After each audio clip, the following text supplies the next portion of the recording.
നമസ്കാരം. ഇപ്പോൾ കേരള സർവകലാശാല വിസി മോഹൻ കുന്നുമേൽ മാധ്യമങ്ങളെ കാണുകയാണ്. തത്സമയത്തിലേക്ക് ഡേറ്റ അടിയന്തരമായിട്ട് യൂണിവേഴ്സിറ്റിയിൽ അയക്കുവാനും രജിസ്ട്രാറുടെ നേതൃത്വത്തിൽ, റിട്ടേണിംഗ് ഓഫീസറുടെ നേതൃത്വത്തിൽ ഏറ്റവും സീനിയർ ആയിട്ടുള്ള ഉദ്യോഗസ്ഥന്മാർ അത് മുഴുവൻ പരിശോധിക്കുകയും അങ്ങനെ അതിനെ ലിസ്റ്റ് ക്ലീനൈസ് ചെയ്യുകയും ചെയ്യും. ഇപ്പോൾ നിലവിൽ വെബ്സൈറ്റിൽ പ്രസിദ്ധീകരിച്ച ലിസ്റ്റ്, യൂണിവേഴ്സിറ്റി യൂണിയൻ കൗൺസിലർമാരുടെ ലിസ്റ്റ് അത് റദ്ദ് ചെയ്യുന്നു. ഇത് പരിശോധിച്ചതിന് ശേഷം മാത്രമേ ആ ലിസ്റ്റ് അവിടെ പ്രസിദ്ധീകരിക്കുകയുള്ളൂ. അത് പ്രസിദ്ധീകരിച്ചു കഴിഞ്ഞതിന് ശേഷം വീണ്ടും അതിൽ പരാതി നൽകാനുള്ള അവസരം നൽകും. അത് അവസരം നൽകിയതിന് ശേഷം മാത്രമേ യൂണിവേഴ്സിറ്റി യൂണിയൻ ഇലക്ഷൻ നടത്തുകയുള്ളൂ. ഇതൊക്കെ കാരണം യൂണിവേഴ്സിറ്റിക്ക് ഈ ഇലക്ഷൻ നീട്ടിവെക്കലും പ്രിൻറ്റിങ്ങും മറ്റ കാരണം അതിന് സാമ്പത്തിക നഷ്ടം വന്നിട്ടുണ്ട്. ആ നഷ്ടം രജിസ്ട്രാർ കണക്കാക്കുകയും അത് ഈ അധ്യാപകനിൽ നിന്ന് പിടിക്കുകയും ചെയ്യും. ആ അധ്യാപകൻ നൽകിയിട്ടില്ലെങ്കിൽ അതിൻ്റെ ഉത്തരവാദിത്വം കോളേജിലായിരിക്കും. കോളേജ് നൽകേണ്ടി വരും. കാരണം ഒരു അധ്യാപകൻ്റെ പ്രവൃത്തി കാരണം കേരളത്തിലെ നാക് AA+ കിട്ടിയ ഒരേ ഒരു യൂണിവേഴ്സിറ്റിയായ കേരള യൂണിവേഴ്സിറ്റിക്ക് ഏറ്റവും അധികം അവമതിപ്പുണ്ടായിട്ടുണ്ട്. അതിനെതിരെ അതിശക്തമായിട്ട് പ്രതികരിക്കാനാണ് യൂണിവേഴ്സിറ്റി തീരുമാനിച്ചിരിക്കുന്നത്. വിശ്വാസ്യത തിരിച്ചു പിടിക്കാനാണ് യൂണിവേഴ്സിറ്റി തീരുമാനിച്ചിരിക്കുന്നത്.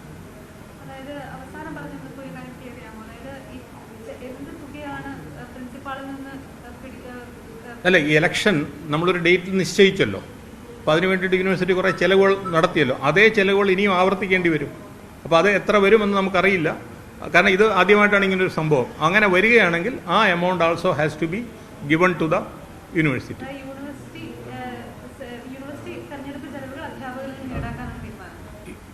ഈ ഇദ്ദേഹത്തിൻ്റെ പ്രവൃത്തി കാരണം യൂണിവേഴ്സിറ്റിക്ക് വന്ന നഷ്ടം അദ്ദേഹം തന്നെ നികത്തണം.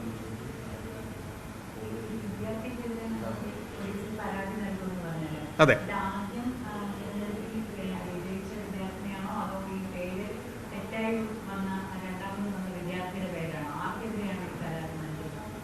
പേര് രണ്ടാമത് വിദ്യാർത്ഥിക്കാണ്. കാരണം ആ പ്രിൻസിപ്പൽ സമ്മതിച്ചിട്ടുണ്ട് എനിക്ക് തെറ്റുപറ്റിപ്പോയി എന്നത്.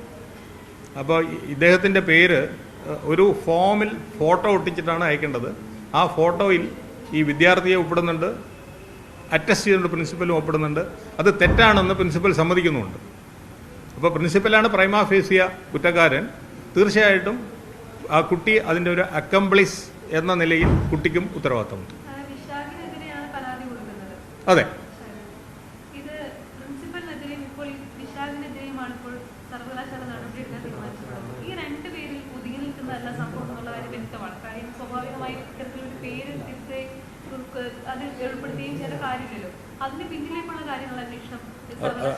അതിനുള്ള ഏജൻസി അല്ലേ പോലീസ്?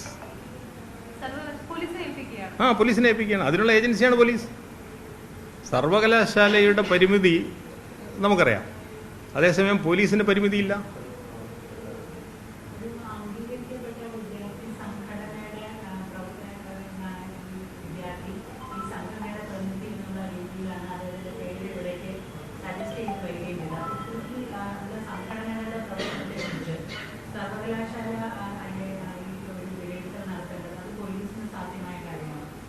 അല്ല, ഇത് സംഘടനയുമായിട്ടുള്ളൊരു പ്രശ്നമല്ലല്ലോ. വിദ്യാർത്ഥി സംഘടനകൾ പല രീതിയിലുമുണ്ട്. അത് സംഘടനയുടെ പ്രശ്നമാണോ എന്ന് പോലും യൂണിവേഴ്സിറ്റിയെ സംബന്ധിച്ചിടത്തോളം യൂണിവേഴ്സിറ്റിയുടെ ഒരു അധ്യാപകൻ, യൂണിവേഴ്സിറ്റിയുടെ ഒരു വിദ്യാർത്ഥി, അവരുടെ പ്രവൃത്തി മൂലം യൂണിവേഴ്സിറ്റിക്ക് പരിഹരിക്കാൻ പറ്റാത്ത രീതിയിലുള്ള ഒരു ചീത്തപ്പേരുണ്ടായി, അല്ലെങ്കിൽ നിങ്ങളെല്ലാവരും ഇവിടെ വരില്ലായിരുന്നല്ലോ. അപ്പോൾ അത് പരിഹരിക്കുക, യൂണിവേഴ്സിറ്റിയുടെ യശസ് നിലനിർത്തുക, അതാണ് നമ്മുടെ ക്ലിയർ അജണ്ട. പിന്നെ നമ്മുടെ നാട്ടിൽ ഓരോന്നിൻ്റെയും പുറകിൽ ഒരുപാട് കാര്യങ്ങളുണ്ടാവും. അതൊക്കെ ചകഞ്ഞന്വേഷിക്കുന്നത് നിങ്ങളല്ലേ.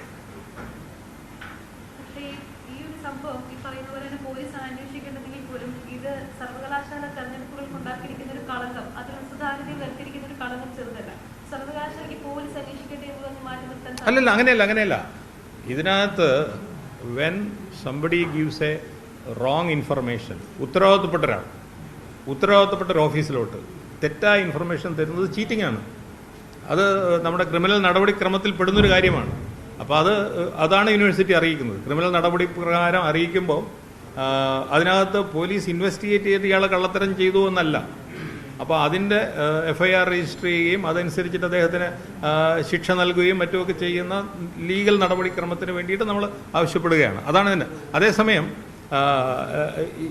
ഒരു കാര്യം നമ്മൾ ശ്രദ്ധിച്ചത്, ഈ ഇലക്ഷൻ നടന്നത് കഴിഞ്ഞ ഡിസംബറിലാണ്, പക്ഷേ യൂണിവേഴ്സിറ്റി അറിയിച്ചത് മെയിലാണ്. അപ്പോൾ ഒരുപാട് ഡിലേ വന്നിട്ടുണ്ട്. അപ്പോൾ അത് പരിഹരിക്കാൻ ഇന്നിപ്പോൾ തീരുമാനിച്ചിട്ടുണ്ട്. ഇലക്ഷൻ നടന്ന അന്ന് തന്നെയോ പിറ്റേ ദിവസമോ യൂണിവേഴ്സിറ്റി അറിയിക്കണം. കാരണം ഒരുപാട് ഡിലേ വരുമ്പോൾ ഇത്തരം മാനിപ്പുലേഷൻസ് വരാനുള്ള സാധ്യതയുണ്ട്. അങ്ങനെ ഒരു തീരുമാനം എടുത്തിട്ടുണ്ട്.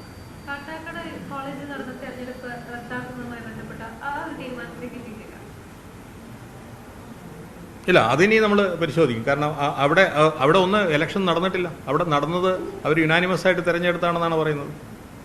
യുനാനിമസ് ആയിട്ട് അവർ തിരഞ്ഞെടുത്താണെന്നാണ് നമുക്ക് കിട്ടിയിരിക്കുന്ന. അതെ അതെ അതെ. അപ്പോൾ ആ പ്രോസസ്സിനോടല്ലല്ലോ പ്രശ്നം, പ്രോസസ്സിനെ വയലേറ്റ് ചെയ്തതാണല്ലോ. Process is not a problem. പ്രോസസ്സിന് പ്രശ്നമല്ലല്ലോ, ആ പ്രോസസ്സിനെ മാനിപ്പുലേറ്റ് ചെയ്തതാണല്ലോ. അപ്പോൾ അതാണ് പ്രശ്നം, മാനിപ്പുലേഷനാണ് പ്രശ്നം. അതേസമയം മറ്റ് കോളേജുകളിലും ഇത്തരം മാനിപ്പുലേഷൻ നടന്നുണ്ടോ എന്ന് പരിശോധിക്കുകയും അതിൽ പ്രശ്നമുണ്ടെങ്കിൽ അത് തിരുത്തിയതിന് ശേഷം മാത്രമേ, നമ്മുടെ സുതാര്യത ഉറപ്പുവരുത്തിയതിന് ശേഷം മാത്രമേ പുതിയൊരു യൂണിവേഴ്സിറ്റി യൂണിയൻ ഉണ്ടാവുകയുള്ളൂ.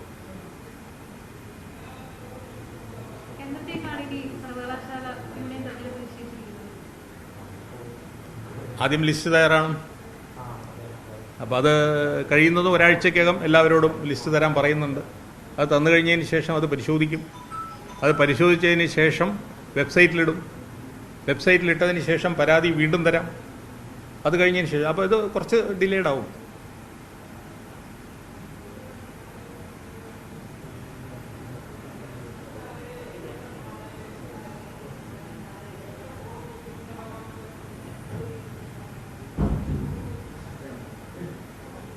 Thank you.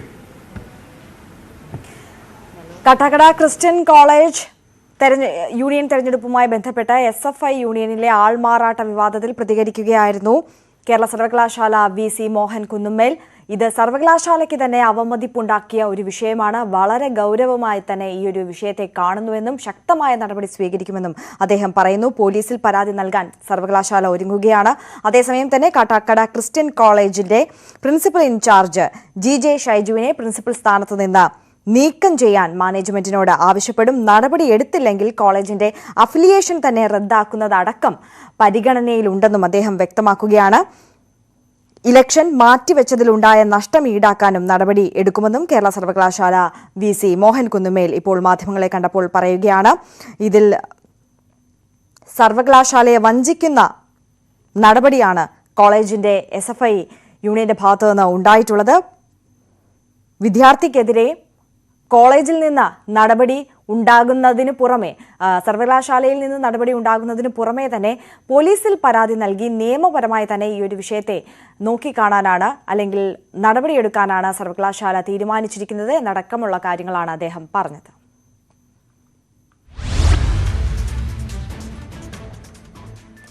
രണ്ടാം വാർഷികത്തിൽ സർക്കാരിനെതിരെ പ്രതിഷേധം ശക്തമാക്കി UDF. പ്രവർത്തകർ സെക്രട്ടേറിയറ്റ് വളഞ്ഞു. സെക്രട്ടേറിയറ്റിന്റെ 3 ഗേറ്റുകളും വളഞ്ഞ് രാവിലെ സമരം ആരംഭിച്ചു.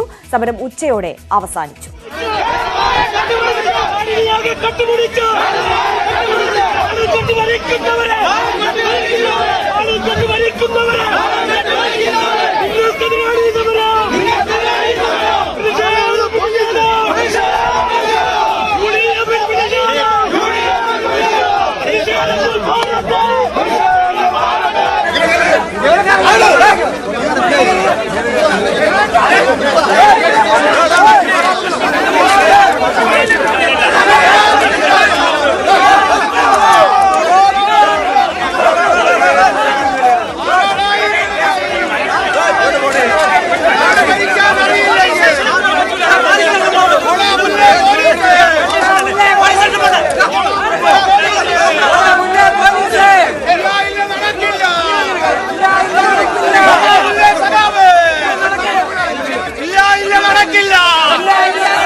സർക്കാരിനെതിരെ ഞെട്ടിക്കുന്ന അഴിമതി കഥകൾ ഇനിയും പുറത്തുവരാനുണ്ടെന്ന് പ്രതിപക്ഷ നേതാവ് വി.ഡി. സതീശൻ. ജനങ്ങളുടെ പ്രതിക്കൂട്ടിൽ നിർത്തി സർക്കാരിനെ വിചാരണ ചെയ്യും. സംസ്ഥാന ഭരണം സിപിഎമ്മിന്റെ ശവക്കുഴി തോണ്ടുമെന്നും സതീശൻ. ക്രിമിനൽ സംഘങ്ങളുടെയും എല്ലാ കൊള്ളരുതായ്മയുടെയും പുറകിൽ സിപിഎമ്മുകാരുണ്ടാകും. ജീർണത ബാധിച്ചൊരു പാർട്ടി നിങ്ങളുടെ ഈ ഭരണകാലത്ത് നിങ്ങൾക്ക് ഒരു റെക്കോർഡ് കൂടി ഉണ്ടാകും. നിങ്ങളുടെ പാർട്ടിയുടെ ശവക്കുഴി തോണ്ടിയിട്ടായിരിക്കും നിങ്ങൾ അധികാരത്തിൽ നിന്ന് ഇറങ്ങാൻ പോകുന്നത്. അത്രമാത്രം നിങ്ങളുടെ ഭരണത്തിൽ ഈ പാർട്ടിക്ക് ജീർണത ബാധിച്ചു. കമ്മീഷൻ സർക്കാരാണ് കേരളം ഭരിക്കുന്നതെന്ന് കെ.പി.സി.സി അധ്യക്ഷൻ കെ സുധാകരൻ. മുഖ്യമന്ത്രി ഖജനാവ് കൊള്ളയടിക്കുകയാണെന്നും സുധാകരൻ പറഞ്ഞു. കമ്മീഷൻ സർക്കാർ എന്നാണ് ഇപ്പോൾ ട്രോളിൽ ഈ സർക്കാരിന്റെ പേര്. ഇടതുപക്ഷ സർക്കാരിന്റെ പേര് പിണറായിയുടെ ഇടതുപക്ഷ ഗവൺമെന്റ് കമ്മീഷൻ സർക്കാർ എന്നാണ് അതിന്റെ സർക്കാരായി മാറിയിരിക്കുന്നു നമ്മുടെ പ്രിയപ്പെട്ട പിണറായിയുടെ ഗവൺമെന്റ് എന്ന് നിങ്ങൾ ഓർക്കണം. നമ്മള് ഏതോ ട്രോള് കണ്ടു ഞാൻ. അരി ചാമ്പാൻ അരിക്കൊമ്പൻ, ചക്ക ചാമ്പാൻ ചക്കക്കൊമ്പൻ, കേരളം ചാമ്പാൻ ഇരട്ടച്ചങ്കൻ. സർക്കാർ എല്ലാ മേഖലയിലും പരാജയമെന്ന് മുൻ പ്രതിപക്ഷ നേതാവ് രമേശ് ചെന്നിത്തല. മുഖ്യമന്ത്രി അഴിമതിക്ക് കൂട്ടുനിൽക്കുകയാണെന്നും ആരോപണം. ഇത്രയും നാണം കെട്ട സർക്കാർ കേരളം ഇന്നേ വരെ ഭരിച്ചിട്ടില്ലെന്നും ചെന്നിത്തല.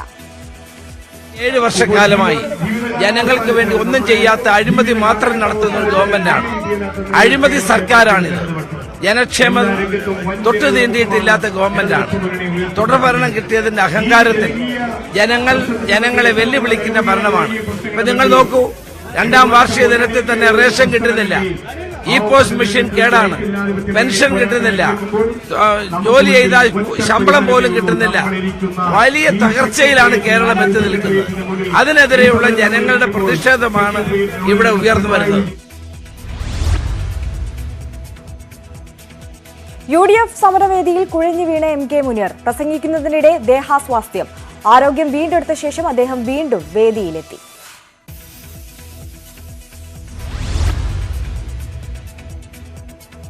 സർക്കാരിന്റെ 2ാം വാർഷികത്തിൽ രാപ്പകൽ സമരം നടത്തി BJP പ്രതിഷേധം. ഇന്നലെ രാത്രി ആരംഭിച്ച പ്രതിഷേധം പാളയം രക്തസാക്ഷി മണ്ഡപത്തിൽ ഇപ്പോഴും തുടരുന്നു. ഇന്നലെ കേന്ദ്രമന്ത്രി വി മുരളീധരനാണ് പ്രതിഷേധം ഉദ്ഘാടനം ചെയ്തത്. സ്വന്തം കുടുംബത്തിനു വേണ്ടി മാത്രം പ്രവർത്തിക്കുന്ന കുടുംബനാഥനായി പിണറായി അധംപതിച്ചെന്ന് വി രാജേഷ് പറഞ്ഞു.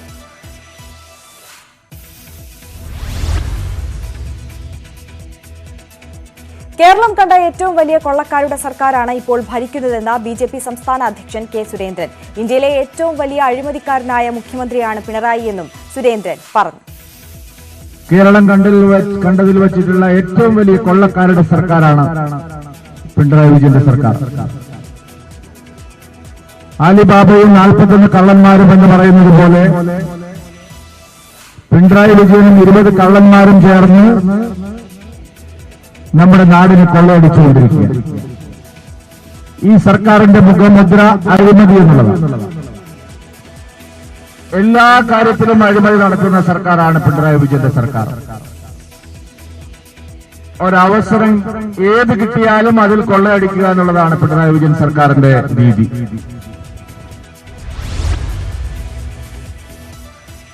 പ്രതിപക്ഷ സമരത്തെ വിമർശിച്ച് ധനമന്ത്രി KN ബാലഗോപാൽ. ജനവികാരം ഉൾക്കൊള്ളാതെയുള്ള സമരമാണ്. ഏറ്റവും മികച്ച ഭരണമാണ് കഴിഞ്ഞ 2 വർഷത്തേത്. സർക്കാരിനെതിരെ അപഖ്യാതി പ്രചരിപ്പിക്കുകയാണ് പ്രതിപക്ഷമെന്നും ധനമന്ത്രി പറഞ്ഞു. മോശപ്പെട്ട അവസ്ഥയിലേക്കാണോ ഈ 2 വർഷം പോയത്? ഈ 2 വർഷം മാത്രമല്ല, കഴിഞ്ഞ 5 വർഷം കൂടി ചേർക്കണം. 5 2 7 വർഷം.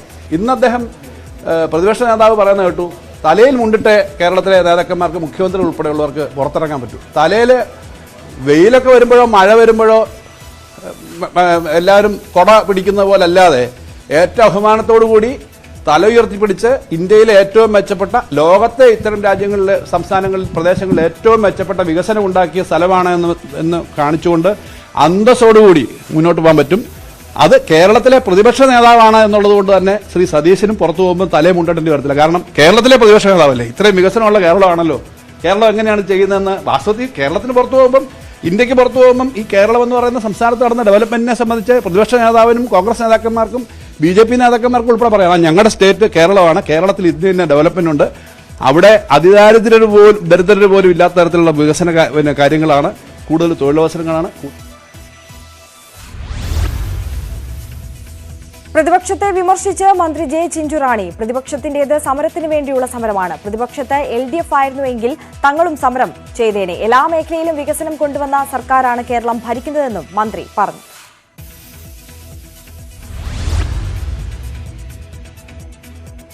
UDFന്റെ സെക്രട്ടേറിയറ്റ് വളയൽ സമരം ബാധിച്ചില്ലെന്ന് പൊതുഭരണ വകുപ്പ്. 3105 ജീവനക്കാർ ഹാജരായി. 4000-ഓളം ജീവനക്കാരാണ് ആകെയുള്ളത്. ഇന്നലെ 3422 പേർ ജോലിക്ക് ഹാജരായിരുന്നു.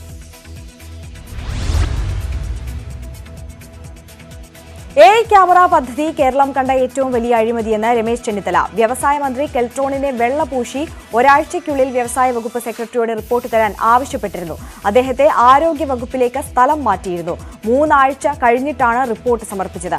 റിപ്പോർട്ട് സർക്കാരിന് അനുകൂലമായി സമർപ്പിച്ചപ്പോൾ വ്യവസായ വകുപ്പിൽ പിന്നെയും നിയമിച്ചുവെന്നും ചെന്നിത്തല പറഞ്ഞു.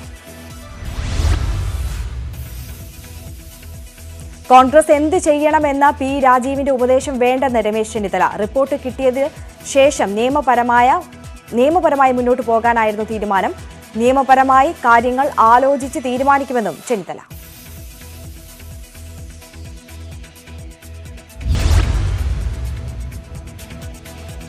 കർണാടകയിൽ ഇനി കോൺഗ്രസ് കാലം. മുഖ്യമന്ത്രി സിദ്ധരാമയ്യയും ഉപമുഖ്യമന്ത്രി DK ശിവകുമാറും ഉൾപ്പെടെ 10 മന്ത്രിമാർ സത്യപ്രതിജ്ഞ ചെയ്തു. വിശാല പ്രതിപക്ഷ ഐക്യത്തിന്റെ വേദി കൂടിയായി സത്യപ്രതിജ്ഞാ ചടങ്ങ്.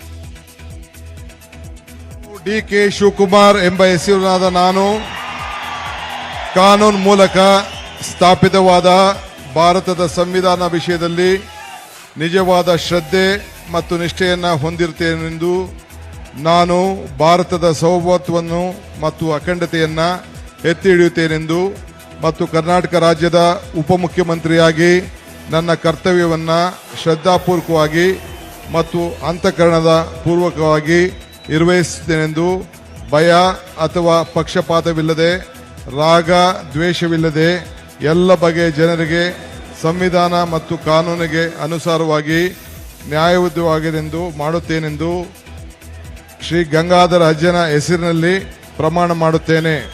ಶ್ರದ್ಧಾಪೂರ್ವಕವಾಗಿ ದೃಢೀಕರಣವನ್ನು ಮಾಡುತ್ತೇನೆ.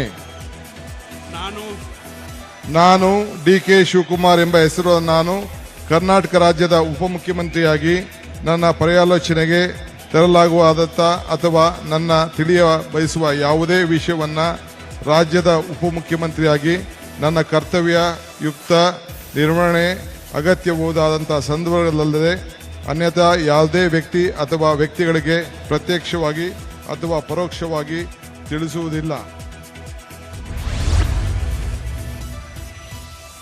കോട്ടയം കണമലയിലെ അക്രമകാരിയായ കാട്ടുപോത്തിനെ വെടിവെച്ചു കൊല്ലാനുള്ള കളക്ടറുടെ ഉത്തരവിൽ വിവാദം. കളക്ടറുടെ ഉത്തരവ് നിലനിൽക്കില്ല എന്നതറിഞ്ഞതോടെ മരിച്ചവരുടെ ബന്ധുക്കൾ പ്രതിഷേധം അറിയിച്ച് രംഗത്ത് വന്നു. അതിനിടെ കാട്ടുപോത്തിനെ കണ്ടാൽ മയക്കുവെടിവെച്ച് പിടികൂടാനുള്ള ഒരുക്കത്തിൽ വനം വകുപ്പ്. കാട്ടുപോത്ത് ആക്രമണത്തിൽ നാട്ടുകാരുടേത് ന്യായമായ പ്രതിഷേധമെന്ന് വനമന്ത്രി AK ശശീന്ദ്രൻ. വനംവകുപ്പ് സമയോചിതമായി വിഷയത്തിൽ ഇടപെട്ടു. ജില്ലാ കളക്ടർ ചർച്ച നടത്തി. ചർച്ചക്കാരുടെ ആവശ്യങ്ങൾ പൂർണ്ണമായും അംഗീകരിക്കണമെന്ന് അറിയിച്ചിട്ടുണ്ട്. ചില സംഘടനകൾ ജനവികാരം സർക്കാരിനെതിരായി ആളിക്കത്തിക്കാൻ ശ്രമിച്ചതായും മന്ത്രി. ഞാനതാണ് 2 ഉദാഹരണം പറഞ്ഞത്. ഈ ഇരട്ടത്താപ്പാണ് മലയോര മേഖലയിൽ ഉണ്ടാകുന്ന പ്രശ്നങ്ങളിൽ ചില അനൌദ്യോഗിക സംഘടനകൾ പ്രയോഗിക്കുന്നത്. അത് തെറ്റായ ഒരു പ്രവണതയാണ്. ആ തെറ്റായ പ്രവണതയ്ക്കെതിരെ ഗവൺമെന്റിന് ശക്തമായ നിലപാടുമായിട്ടല്ലാതെ മുന്നോട്ട് പോകാൻ സാധിക്കില്ല. ജനങ്ങൾക്ക് എന്താണോ ആവശ്യം ആ ആവശ്യം നിർവഹിക്കുന്നതിനും വനമേഖലയിൽ താമസിക്കുന്ന കർഷകർക്ക് അവരുടെ സങ്കടങ്ങൾ പങ്കുവെക്കുന്നതിനും പരിഹാരം കാണുന്നതിനുള്ള നിലപാടാണ് സർക്കാർ സ്വീകരിക്കുക. നമുക്ക് രാഷ്ട്രീയ പാർട്ടികൾ അംഗീകൃത സംഘടനകൾ സമരം നടത്തുമ്പോഴുള്ളൊരു എന്താണ് അവരുടെ നേതാക്കന്മാരെ വിളിച്ച് സംസാരിച്ചാൽ മതി. കളക്ടർക്ക് പോയിട്ട് കളക്ടർ പോകാതിരിക്കാൻ പിന്നെ ഭയന്നാണ് പോയത്. ഞാൻ അവിടെ പോയാൽ ബലപ്രയോഗം നടത്തേണ്ടി വരുമോ സാർ എന്ന് എന്നോട് ചോദിച്ചു. എന്നിട്ടും അവിടെ ചെന്നപ്പോൾ അവർ വളരെ മോശമായാണ് അവരോട് പെരുമാറിയത്. ഇനി ഇന്നത്തെ സ്വർണം വെള്ളി പ്ലാറ്റിനം നിരക്കുകൾ. തരകൻസ് റോയൽ ജ്വല്ലറി ഇന്നത്തെ സ്വർണ്ണവില ബ്രോട്ട് യു ബൈ അനധികൃത വിൽപ്പനക്കാരിൽ നിന്നും സ്വർണം വാങ്ങി ഇനി ആരും വഞ്ചിതരാവരുത്. Tharakans royal jewellery Kunnamkulam. സ്വർണ്ണ ഗ്രാമിന് 5615 രൂപ, പവന് 44,920 രൂപ. വെള്ളി ഗ്രാമിന് 79 രൂപ, കിലോഗ്രാമിന് 79,000 രൂപ. പ്ലാറ്റിനം ഗ്രാമിന് 3,851 രൂപ. തരകൻസ് റോയൽ ജ്വല്ലറി ഇന്നത്തെ സ്വർണ്ണവില ബ്രോട്ട് യു ബൈ അനധികൃത വിൽപ്പനക്കാരിൽ നിന്നും സ്വർണം വാങ്ങി ഇനി ആരും വഞ്ചിതരാവരുത്. Tharakans royal jewellery, Kunnamkulam. News 18 express പൂർണ്ണമാകുന്നു. നമസ്കാരം.